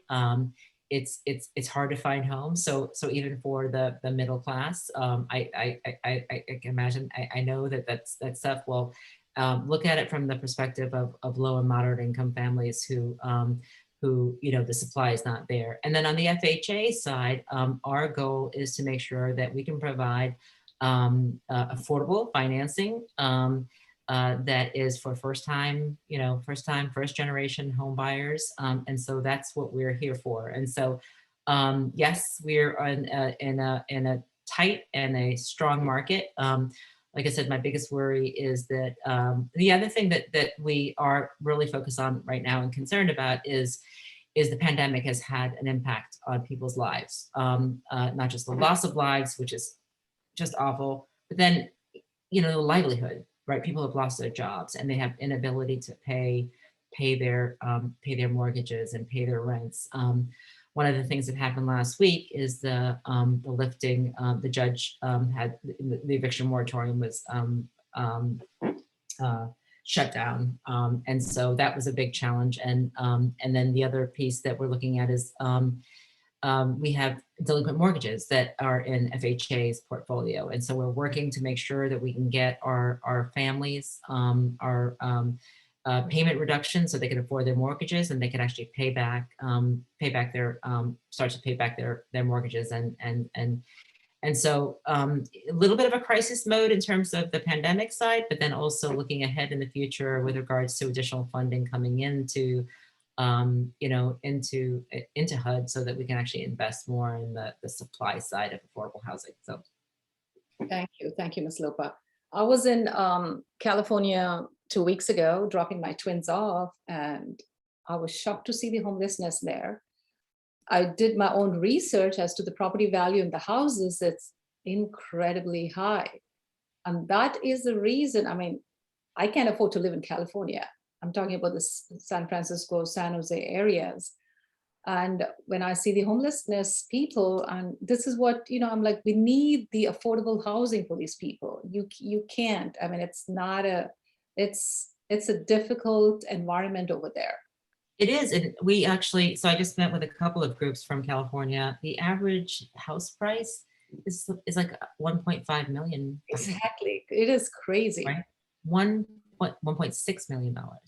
And has just, you know, increased significantly. And so how is that even affordable, right? So there's the homeless crisis, and then there's just, you know, so we're looking at innovative ways and creative ways that we can actually support housing efforts there. But, you know, we have a goal of creating 1 million houses or over, you know, with the funding that we have, but California itself needs 1 million houses. So, you know, there's a lot of work there, and then there's a lot of zoning work that needs to be done. So it's not just all in the federal. We can talk about affordable housing, but it's also very much a local and local issue. And so we all have a responsibility to focus on it and to come up with solutions together to address it. Totally. So the next question I have for you both is work-life balance. So Speaker Fillercon, I did some research yesterday while getting ready for this panel. Your Twitter handle says, the first thing I read is mother of 2. And then you mentioned that you are the 56th Speaker of the Virginia House of Delegates. I mean, that is a very unique and commendable handle. So that is super important to you. And Ms. Kolori, you have a family too. How do you both, I mean, you guys are in very prominent positions. You know, is this work-life balance a myth? Is it always a work in progress? Have you truly attained it? How do you balance everything? You know, careers, personal life, passions, kids. It's just a lot for women, I think. Men might be able to balance it better because I think they have this vision. They focus on one thing when they're doing it. But I think women, we have our hats everywhere. So how do you guys do it? Well, that's a very, very good question. And no, I would say that women do it much better than men. But and they, you know, we're able to juggle it all. But you're right. I mean, meeting our goals in our professional work, as well as you know, maintaining healthy relationships, raising our kids, staying involved in our kids' lives, you know, friendships, caring for parents, going through that right now as well, and other families. It's definitely not easy, but it can be done. And I think as women, we have, you know, proven that. I do think it takes a village, and, you know, having supportive friends or family members, if we're lucky enough, or others to rely on and count on and help us is, you know, definitely helpful. I am not one of those people to always say, you know, oh, you can do it all and it's all really easy. I often will say you can do it all, but it's definitely not easy, but you can get there. And, you know, I do think that as women, we have the ability to juggle and to prioritize and, you know, to kind of, you know, shift things around to make sure that we can, you know, take care of what is most important to us, and obviously focusing on our family first. But there are a lot of competing, you know, priorities. Time for ourselves and things like that. You know, I can't say I'm great, you know, about that. And certainly you're not going to have the same amount of time for everything. And you all know this because you all are living the same, you know, same issues. But I do think prioritizing is, you know, important. And there might have to be times when you say no to something, or you put it off until later to, you know, to prioritize something else. And I think it's okay to do that. I think it's also okay for us as women to realize that we can sometimes say no, and or we can also ask for help. And, you know, and I think just like, I know I love being asked, you know, for help. I want to help people. And I know, you know, that you all are the same way. We want to help people. therefore we have to realize that it's okay for us to ask that, you know, as Ms. Tandem says too, we're getting so much out of what we're doing. We get a lot of pleasure and joy out of helping other people. It's okay for us as women too to ask for help. I'm not so great about that, you know, often either, or taking time for, just me. But I think being flexible is important. Being kind to ourselves, as women, and as we're balancing everything is key. I think we have a tendency to be able to adapt to changes and challenges better. Adjusting schedules, again, prioritizing, recognizing some of the things that you'd like to do, but might not be as important. You can leave it, for later. For me as an elected official, I work hard every single day for the 41st district, for my members in the, in the House of Delegates, for all Virginians, but always, always for me, top priority is family. And, whether it's, as you were saying, Kirti, with your kids as being an empty nester, whether it's my, young adult children, whether it's my parents who have needs, my family is, a priority. And obviously one that'll be there long after, my responsibilities and, my duties end. So I think also for me, keeping a schedule, very detailed calendar is really key and helpful. It's always in front of me. I know what I have to do, and that helps me a little bit with the balance as well. Excellent. How about you, Ms. Lopa? No, I would say, I really agree with what the speaker is saying. It's very well said. I think on some level, I do believe that we can achieve the balance.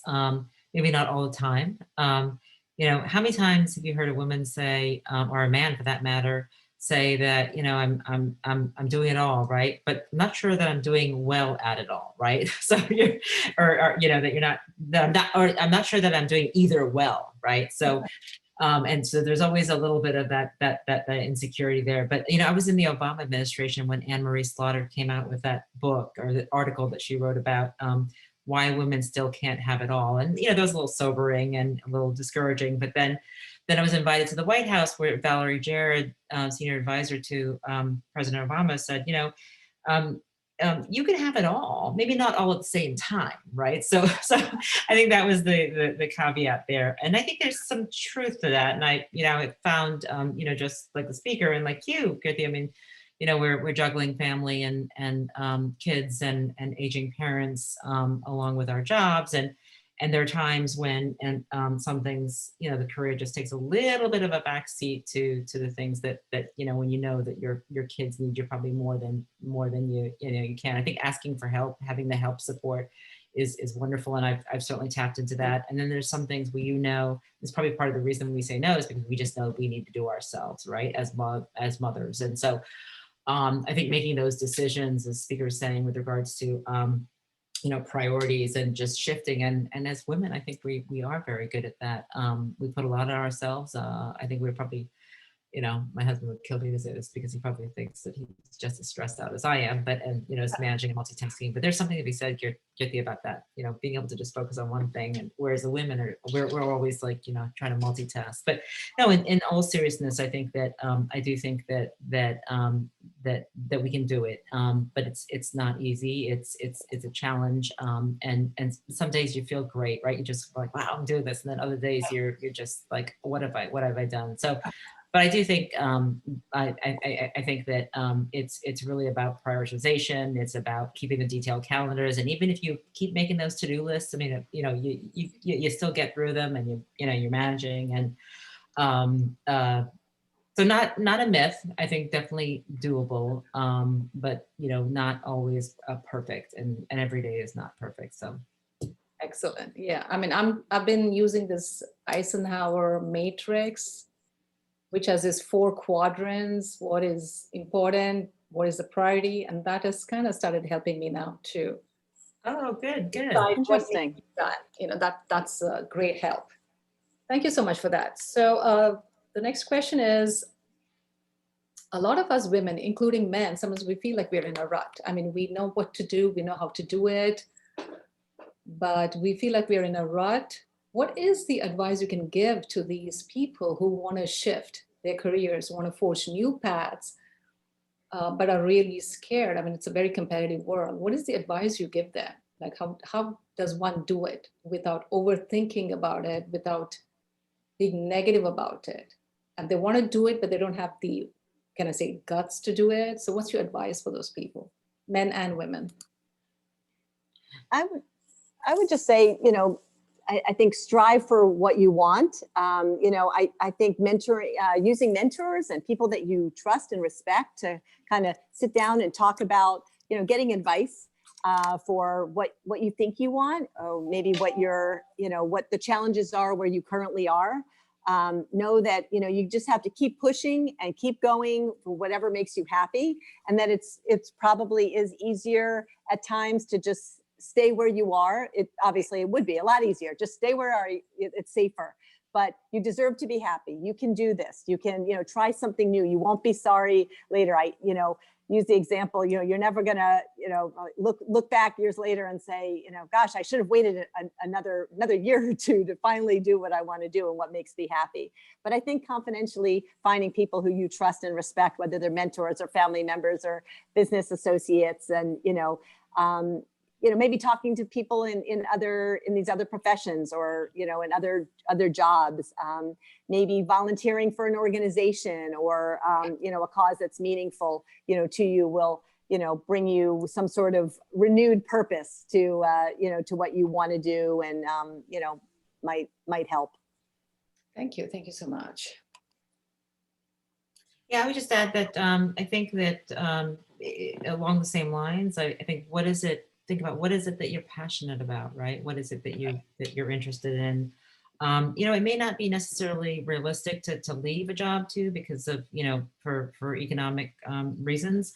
But I do think that, there's an opportunity to contribute in other ways, and then maybe look at it as a way to transition into a new opportunity. One example was last year I co-chaired the South Asians for Biden in Pennsylvania, which was part of a larger effort, larger national effort. And it was amazing how many folks who were just, in very, very different fields were coming together to support and to contribute, not contribute financially, but to contribute their time and their expertise and their, and so, I think that even if you're in a rut, you have skills, you have knowledge that you can offer to something. And so thinking about how you could bring your skills and knowledge to something creative, whether it's part of a campaign or I mean, that's just an example, but anything else. And then maybe that allows you to transition into an area that you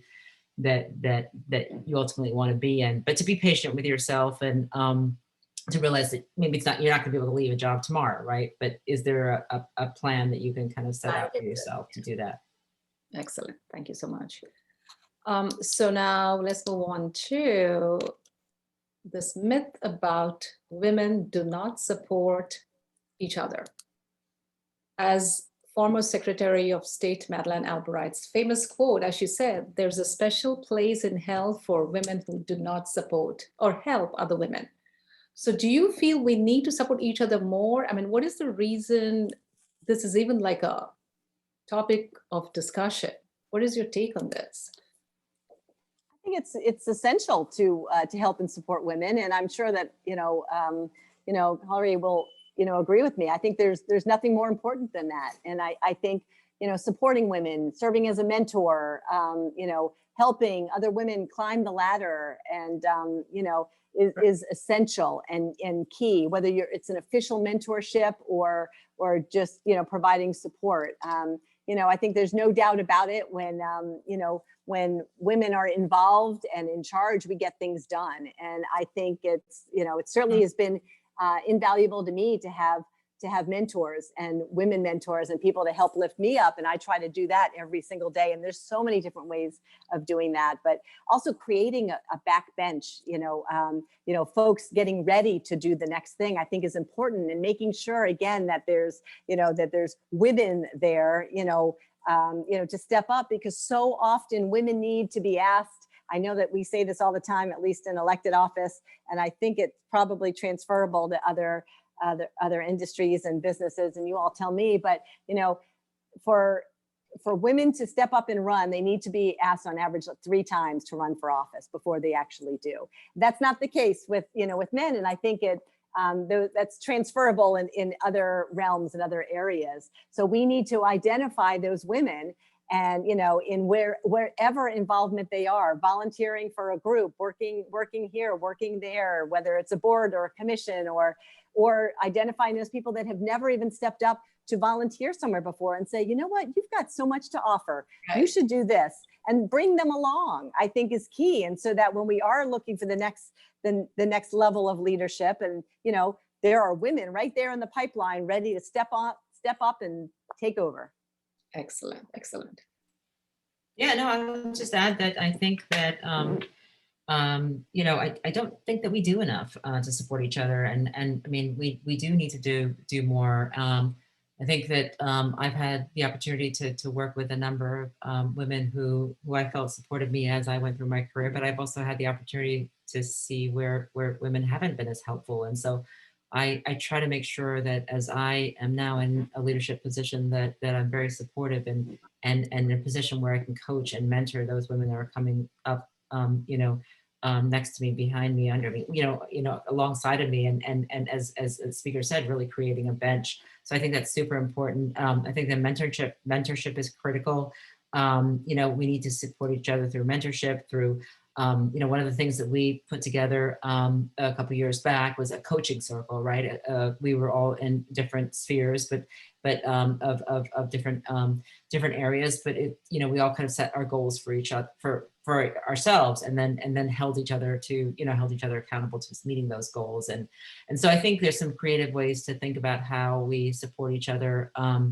But absolutely agreed. It's something that I think that in the areas that I've seen, we haven't done enough, and there's more room for improvement there. Excellent. So there's a question from the audience. What do you do to manage the stress that comes with wearing multiple hats? Is it yoga, meditation? So I'll just jump in and say that. So if I understood the question, relieving stress, you said? Yeah, so basically what do you do? I mean, kind of implement self-care. How do you manage stress? Yes. So I'm a big believer in exercise. The physical activity and sort of the mental release that I get along with that. I love yoga. I'm also an avid swimmer and love biking and have tested my skills at a couple of triathlons, which I never thought I would do because I'm not like a big athlete, but that's something that I've done in the last few years. So that has been a tremendous, release and support for me. It's important to, and just keeping healthy, right? And as we women get older, and I think it's important that we are physically and mentally strong to so that's what my stress release is. Yeah, I think that is important. I wouldn't be telling you the truth if to say that I worked out regularly. I used to. I'm very active and I move a lot, but I don't work out as much as I should. Although I do think fresh air and just taking time for yourself to just think and get out of just the work mode. Certainly spending time with the family, and whether it can be in person or Zooms or on the phone is important as well, just so you can keep the perspective and know what truly is most important. Exactly. Well, anyways, I think we're running out of time. I've been getting text messages. So thank you all so much. And to the panelists, Ms. Philakon and Ms. Kolori, this was amazing. I learned so much from you. You guys are truly an inspiration, not just to women, but everybody. I mean, you've accomplished so much in life. And I know if you have any questions, mentorship, I can always turn to you both. Thanks so much for being here. So now I'm going to let Manish Malhotra take over. Thank you so much, Kirti. And again, I want to echo my thanks on behalf of ThaiDC, Sundi Natarajan, the president of ThaiDC, Pallavi, president-elect, and the entire board Miss Eileen, Miss Fillercon, thank you so much for taking the time to be here with us. I know you're very busy, so thank you so much for all the insights. Thank you again, Ms. Kolori. Thank you very much for being here. In my past life, I've worked for both Fannie Mae and Freddie Mac, and of course, the motto there is again making housing affordable or making it possible. So truly a great mission with HUD, and thank you again for being here and spending so much time and your so much valuable insights with us. With that, let me move on to close today's session. Kirti, thank you again for moderating the session. Thank you. Jennifer, if you can just flash my last slide, I would appreciate that for the closing. Thank you. So as we close out today's session, I hope everyone found this very informative. Again, this is a very, very important program that we do every year, Women Who Inspire, and we want to continue to build it under Pallavi's leadership next year also. With that, some of the upcoming events, if you are, if you are not, first of all, if you're not a TIDC member, please reach out to any of us, any of the board of directors, Pallavi, Sundi, or board of directors, Jennifer, who's our executive director. You can find the list of board of directors on tidc.org, which is our website. So please reach out to us and we'll be happy to talk to you about membership and how to get involved with the community, TIDC community. September 12th, for the charter members who are logged in today or who might end up watching this session as a recording, because I know a lot of you could not make it. So if you are watching this as a recording, there is a family outing that TIDC is doing. It's on September 12th at Punchbowl in Arlington. So we hope you can make it there. The registration is already open for that. So September 28th, we have an excellent event on indirect rates, especially for all the GovCon out there. This is a very, very important topic, how to determine what rates to use, how to calculate your rates. This is a very insightful session that we will have that will be moderated by Srini Reddy. He's one of our board of directors. That's being sponsored by Aronson, and it will be at the Tower Club in-person event. So if you haven't already, please register for that. Then we have our staple event, of course, the TIDC Capital GovCon 2021 coming up, which will be October 27th, 28th, 29th. Yes, it is 3 days this time. And yes, it is an in-person event. However, we will be regulating as to how many people will be able to attend in person. We are going to make it a little bit of a hybrid event. There will be first 150 people will be allowed to attend in person, and then we'll also open it up for virtual attendance. The registration for that is probably going to open this week, later this week. So look out for that email from TIDC newsletter or TIDC email, and you'll be able to register for that. And then on November 18th, we'll have our closeout TIDC gala. So again, we are trying to see if we can make the gala also in person with, of course, all the guidelines under COVID and all that stuff. We're still trying to see if we can make this in person. With that, I do want to quickly give a shout out to Jennifer Fortney, who's our executive director. There's a lot of hard work that goes out in making these events possible. I know she was up till 2 a.m. last night trying to edit everything, get everything together. So thank you so much, Jennifer, for all the hard work that you do. Thank you for all the panelists, and thank you for all the guest speakers and moderators for making today's event happen. And again, on behalf of TIDC, thank you everyone, and we look forward to seeing you on our next event, September 12th. Bye.